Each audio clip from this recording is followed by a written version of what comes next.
Breaking, Mattis gives epic order to fix what Obama broke.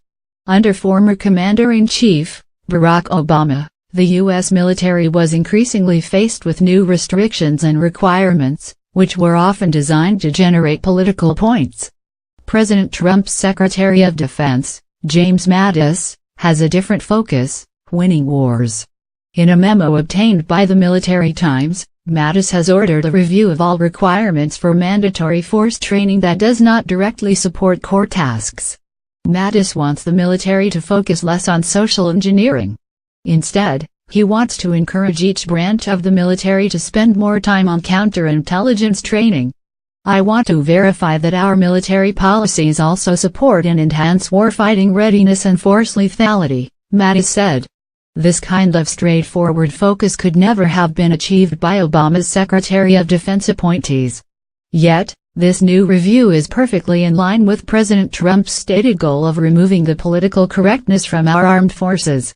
As a presidential candidate, Trump was asked how he would be different from the Obama administration in actions related to the U.S. military. A questioner asked, "Sir, the U.S. military has been long successful because of the warrior ethos that's part of its DNA. But under the Obama administration, that ethos has been under attack and in some cases, undermined by the forces of political correctness.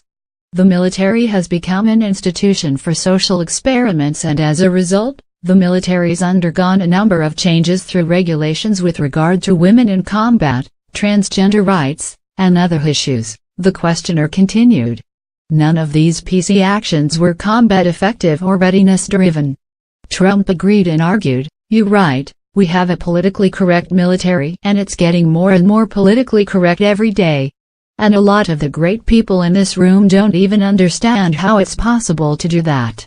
And that's through intelligence, not through ignorance, believe me," Trump added. "Because some of the things that they're asking you to do and be politically correct about are ridiculous." In line with that sentiment, Mattis sought to refocus the military. In his typical poetic way of phrasing all matters of war, Mattis wrote in his latest memo that he wanted to see a concentration on the art and science of warfighting. The process for hiring civilian workers will also be reviewed during this process. Additionally, Mattis emphasized the need for each branch to be allowed the flexibility it requires to prepare service members for their particular role in warfighting. This review will be conducted by a working group under Anthony M. Kurta, the Pentagon's Undersecretary for Personnel and Military Readiness. The position has yet to be filled by President Trump's administration, though Trump has put forth a nominee, Robert Wilkie. Trump also intends on keeping Kurta to serve as the permanent principal deputy to the position. Mattis wants the military to focus less on social engineering and more on the work of the military. Isn't it about time?